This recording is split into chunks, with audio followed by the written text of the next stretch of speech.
جب حالات بہت کٹھن ہو گئے مکہ المکرمہ کے اور اللہ کی طرف سے ہجرت کا حکم آنے والا تھا، تو حضرت ابو بکر رضی اللہ تعالی عنہ کو حضور نے کہا کہ اے ابو بکر تیار رہنا، امر الہی کے آتے ہی ہم اس شہر کو چھوڑ دیں گے۔ اور پھر وہ وقت آیا کہ جب کفار نے حضور کے گھر کا محاصرہ کر لیا، آقا کریم علیہ السلام کو معاذ اللہ شہید کرنے کے ارادے سے ارد گرد جمع ہو گئے۔ آقا کریم علیہ السلام نے ہاتھ میں خاک پکڑی اور سورہ یاسین پڑھتے ہوئے ان کی آنکھوں میں جھونکتے ہوئے حضور گزر گئے اور انہیں پتہ بھی نہ چلا، اور وہ مکان کا محاصرہ کیے ساری رات کھڑے رہے۔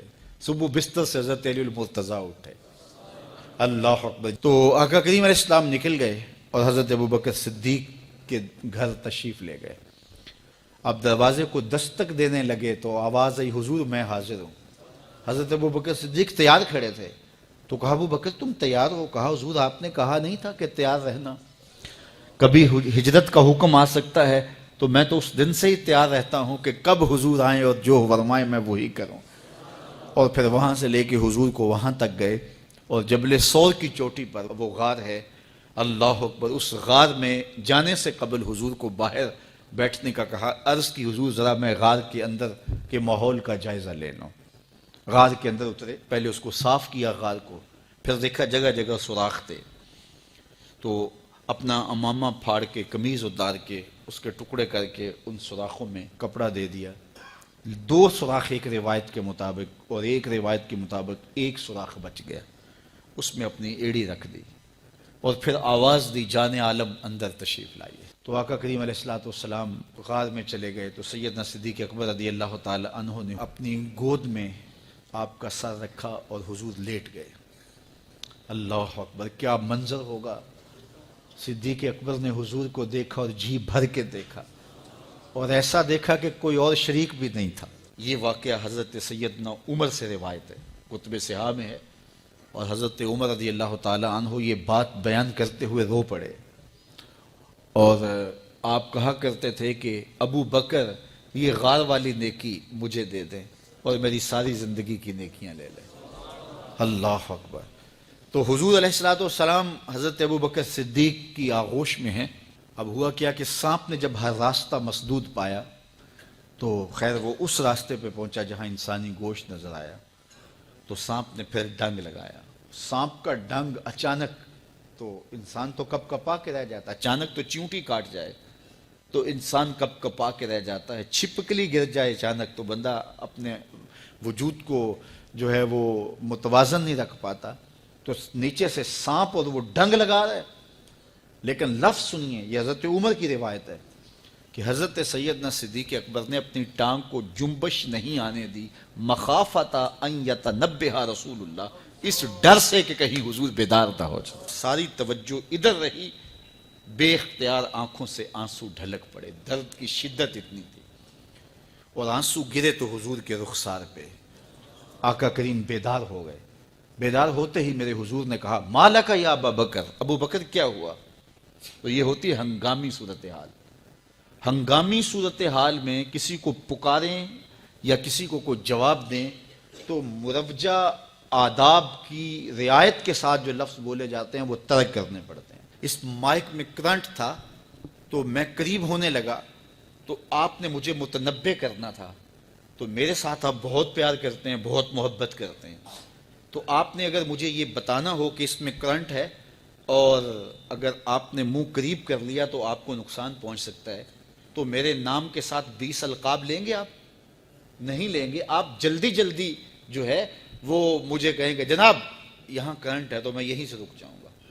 یہ تو ہے کہ آپ میرے لیے کر رہے ہیں، اور اپنے لیے کسی کو پکاریں تو پھر بھی یہی بات ہے۔ اللہ اکبر۔ اب حضور نے جب کہا نا مالک یا ابا بکر، ابو بکر کیا ہوا، تو اب ہنگامی صورتحال تھی نا، تو فوراً کہتے لدغتو، ڈسا گیا، مجھے سانپ نے ڈس لیا، فوراً یہ کہتے نا۔ لیکن حضرت ابو بکر تیری محبت پہ قربان، کائنات میں آپ نے ایسا عاشق نہیں دیکھا ہوگا، سانپ ڈنگ پہ ڈنگ لگا رہا ہے اور ٹانگ شل ہو گئی ہے، زہر سرایت کر گیا ہے۔ حضرت ابو بکر نے جواب دیا، لدغتو فداکا امی و ابی یا رسول اللہ، حضور میری ماں بھی آپ کے قدموں پہ قربان، میرا باپ بھی آپ کی راہوں پہ نچھاور، مجھے سانپ نے ڈس لیا ہے۔ تو اس مشکل وقت کے اندر بھی ادب کا کرینہ نہیں چھوڑا۔ جب معراج کا واقعہ ہوا تو یہ بہت عجیب و غریب واقعہ تھا۔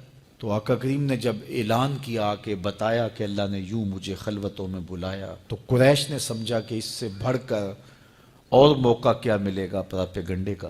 تو کہا ابو بکر کوئی نئی بات سنی ہے؟ کہا تم سنا دو۔ کہا اگر کوئی کہے کہ رات کی مختصر تنہائی میں مسجد حرام سے مسجد اقصیٰ تک پہنچا ہوں، پھر وہاں سے واپس بھی آ گیا ہوں، تو بات ماننے میں آتی ہے؟ آپ نے برجستہ کہا بالکل ماننے میں نہیں آتی۔ اتنے مختصر وقت میں مسجد اقصیٰ جائے اور پھر پلٹ کے بھی آ جائے، کم از کم 2 ماہ چاہیے۔ 1 مہینہ جاتے ہوئے لگتا ہے، 1 مہینہ آتے ہوئے لگتا ہے، کوئی چھو کے بھی آئے تو 2 ماہ چاہیے۔ تو سمجھا کہ لوہا خوب گرم ہو گیا، اب چوٹ ٹکانے پہ بیٹھے گے۔ کہا ماننے میں نہیں نہ آتی؟ کہا بالکل نہیں ماننے میں آتی۔ تو کہا پھر تیرا یار ہی تو کہتا ہے۔ تو حضرت ابو بکر صدیق نے فرمایا وہ واقعی کہتے ہیں؟ ہاں ہاں ہاں انہی کا کہنا ہے۔ تو حضرت ابو بکر بولے لئن قالہ فقد صدق فاصدقہ، اگر انہوں نے کہا ہے تو سچ کہا ہے، میں تصدیق کرتا ہوں۔ کہا ابھی تو تم کہہ رہے تھے کوئی کہے تو ماننے میں نہیں آتا، کہا کوئی کہے تو اب بھی نہیں مانوں گا، وہ اس سے بھی عجیب کہے تو مان لوں گا۔ اللہ اکبر۔ فَبِذَلِكَ سُمِّيَ صدیق، علماء نے لکھا یہ وہ وجہ تھی جس کی وجہ سے آپ کو صدیق پکارا جانے لگا۔ معراج کی تصدیق کی اور صدیق کہلائے۔ صدیق تصدیق سے بھی ہے، اور ساری زندگی آپ نے جھوٹ زبان پہ نہیں آنے دیا۔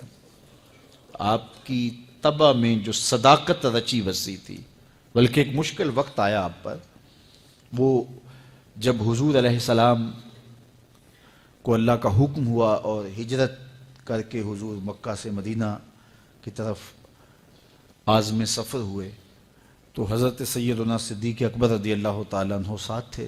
مکہ المکرمہ سے جو مدینہ المنورہ ہے وہ شمال کی جانب ہے، اور غار ثور مکہ المکرمہ سے جنوب کی سمت ہے۔ تو آقا کریم علیہ السلام نے سفر کرنا تھا مدینہ شریف کا، تو شمال کی سمت نہیں گئے بلکہ وہاں سے سفر جنوب کی جانب کیا، اور پھر وہاں سے حضور جو ہے وہ 3 دن گزارنے کے بعد مدینہ المنورہ کی جانب روانہ ہوئے۔ یہ سارے ادھر ڈھونڈتے تھکتے رہے، اور حضور وہاں آرام کرتے رہے، اور 3 دن کے بعد جب ڈھونڈ کے ان کو کچھ نہ ملا، تو آقا کریم وہاں سے نکلے اور سیدھا مدینہ المنورہ کی جانب عازم سفر ہوئے۔ انہوں نے 100 سرخ اونٹ حضور کی گرفتاری کے لیے انعام رکھا ہوا تھا۔ تو مختلف قبائل کے لوگ حضور کو ڈھونڈنے کے لیے نکلے تھے کہ بہت بڑا انعام ہے، 100 سرخ اونٹ ملیں گے۔ ایسے لوگ بھی تلاش کر رہے تھے جو حضور کو جانتے نہیں تھے۔ تو راستے کے اندر حضرت ابو بکر صدیق سے کوئی شخص ملا، اور اسے شک پڑا کہ جن کو میں ڈھونڈ رہا ہوں کہ وہ کہیں یہی نہ ہو۔ تو اس نے حضرت ابو بکر صدیق سے پوچھا آپ کا نام؟ تو انہوں نے کہا میرا نام عبداللہ ہے، ابو بکر ہوں۔ تو اس نے پھر حضور کا پوچھا۔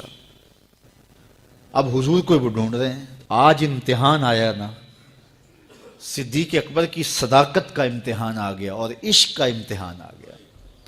اگر کہیں یہ حضور ہیں تو عشق گوارا نہیں کرتا کہ یہ گرفتاری عمل میں آئے، اور اگر کہیں کہ یہ حضور نہیں ہیں تو ابو بکر صدیق کیسے رہیں گے؟ آج کل تو وہ سڑکیں بن گئی ہیں اور سائن لگے ہوئے ہیں، آپ اکیلے یہاں سے نکلیں تو جہاں جانا چاہیں خود جا سکتے ہیں۔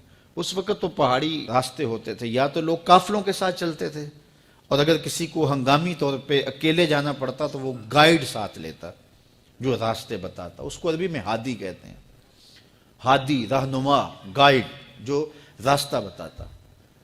تو حضرت ابو بکر صدیق سے اس نے پوچھا یہ کون ہے آپ کے ساتھ؟ تو حضرت ابو بکر صدیق بولے ھذا ھادی یہدینی الی صراط المستقیم، یہ میرا ہادی ہے جو مجھے سیدھی راہ پہ چلا رہا ہے۔ تو وہ سمجھا یہ وہ والا ہادی ہے، لیکن حضرت ابو بکر صدیق دل و قلب و نگاہ کا مرشد قرار دے۔ جب حالات بہت کٹھن ہو گئے مکہ المکرمہ کے، اور اللہ کی طرف سے ہجرت کا حکم آنے والا تھا، تو حضرت ابو بکر رضی اللہ تعالی عنہ کو حضور نے کہا کہ اے ابو بکر تیار رہنا، امر الہی کے آتے ہی ہم اس شہر کو چھوڑ دیں گے۔ اور پھر وہ وقت آیا کہ جب کفار نے حضور کے گھر کا محاصرہ کر لیا، آقا کریم علیہ السلام کو معاذ اللہ شہید کرنے کے ارادے سے ارد گرد جمع ہو گئے۔ آقا کریم علیہ السلام نے ہاتھ میں خاک پکڑی اور سورہ یاسین پڑھتے ہوئے ان کی آنکھوں میں جھونکتے ہوئے حضور گزر گئے، اور انہیں پتہ بھی نہ چلا، اور وہ مکان کا محاصرہ کیے ساری رات کھڑے رہے۔